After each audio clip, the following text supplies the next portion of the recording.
Hello everyone, my name is Laura Beth Horowitz. I'm a master's student here at Mississippi State University. I know the video wanted a recording with our webcam, but for some reason my webcam won't work, so this is what I'm going to do instead.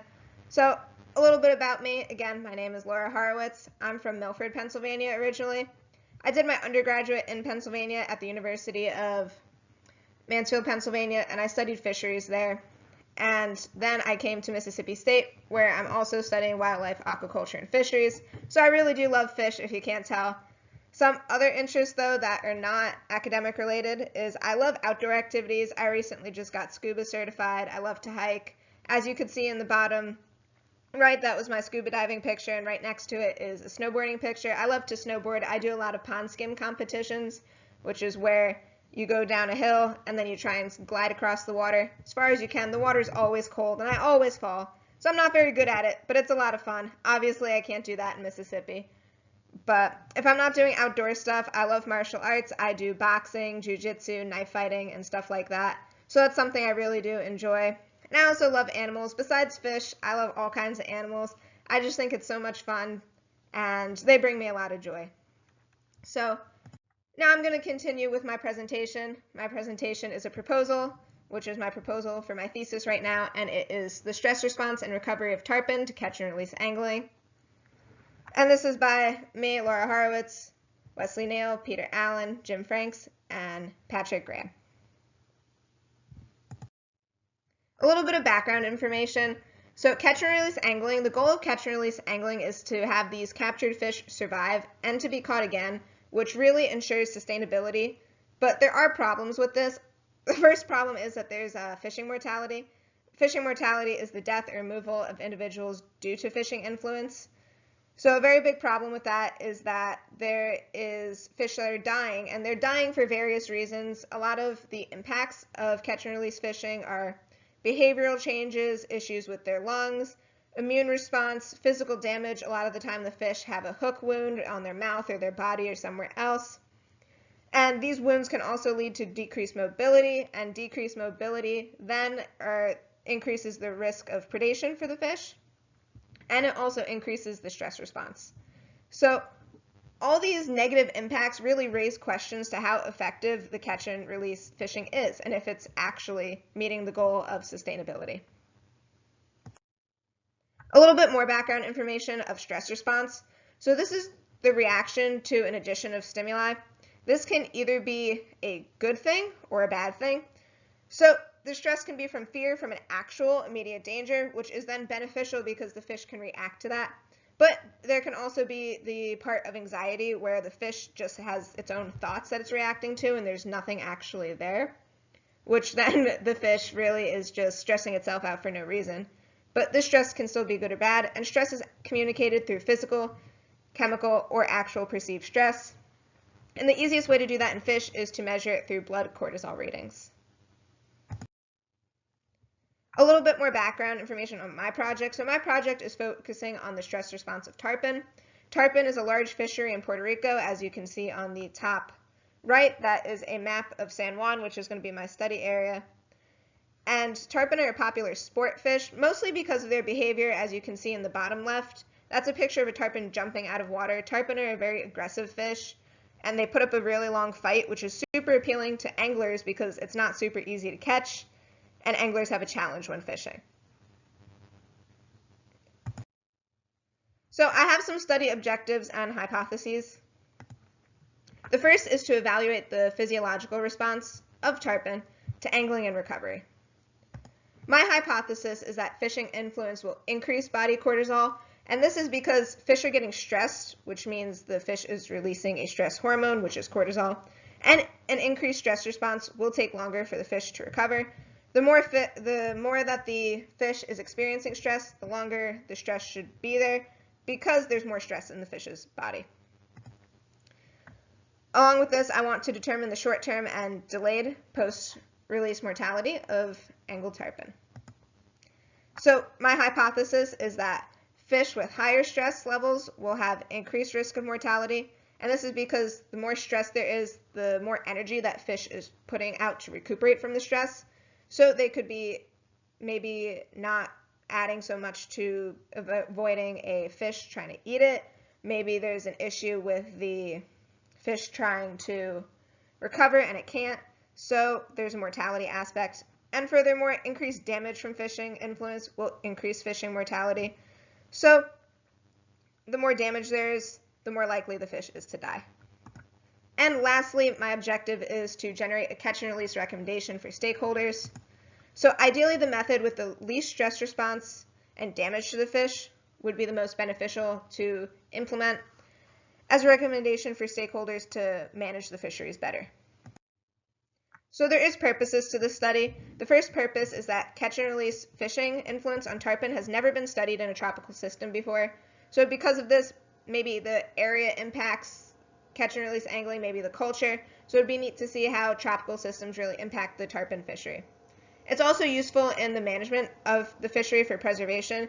Ideally, the goal of catch and release fishing is to be sustainable, but it can't be sustainable if there's not a preservation aspect. If the fish are actually dying faster than they're being replenished in the system, there's no fish that are sustainable for the next generation. So there's a big preservation component with this too. And lastly, another purpose is to determine the ideal fishing technique for tarpon. So this ideal fishing technique is very up for interpretation. It's mainly talking about what's going to be the best for the tarpon and the people to be able to have the least impact to the tarpon and still be good fishing practices. So my study has two components to it. It has the laboratory component and the field component. For the laboratory component, we're looking at simulated fishing mortality. And to do that, we're going to be chasing the fish around a tank, and we're going to be testing the blood. And in the blood, we're ideally looking for cortisol levels, hematocrit, pH, and other factors that are going to be telling us how stressed the fish is, how much blood or oxygen the blood can carry, and other factors such as that. There's also the field component, which we're going to be capturing tarpon in Puerto Rico. We're also going to test cortisol levels to see how stressed the fish is once it's captured, and also use acoustic telemetry to see if that fish is suffering from delayed fishing mortality. So for the in-lab component, the first part was actually collecting the tarpon. So thank you to the University of Southern Mississippi Gulf Coast Research Lab, who was able to provide us with tarpon. And this is how they were collected. They were collected with a cast net, where you throw the cast net out and you pull it in. And hopefully you're catching tarpon from this. That's me throwing the cast net. And I was not able to catch any tarpon that time. It was actually very hard. There was a lot of hours and time put into this. So thank you again for everyone who participated in that. What do we got?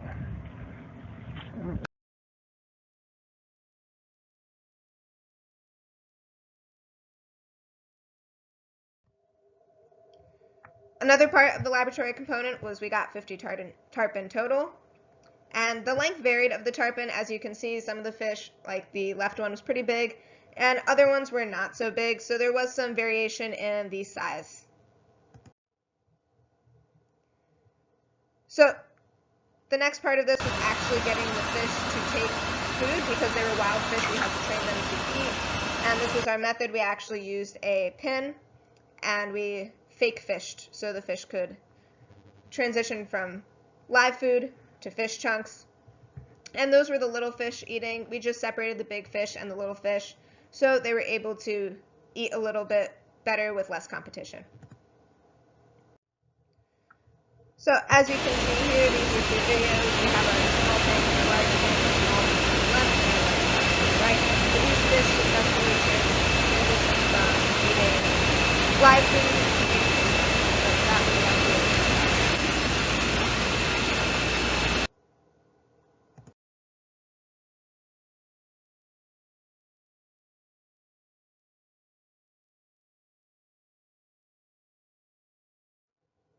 So there's progress, there's definitely growth. The fish are eating, which is great, and they're growing.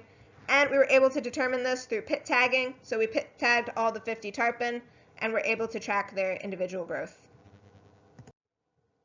So within a 6-week time span, the fish increased their weight overall on an average of 63 grams, and they increased their length about 143 millimeters. So there definitely is growth. The fish are eating, so that's a big plus.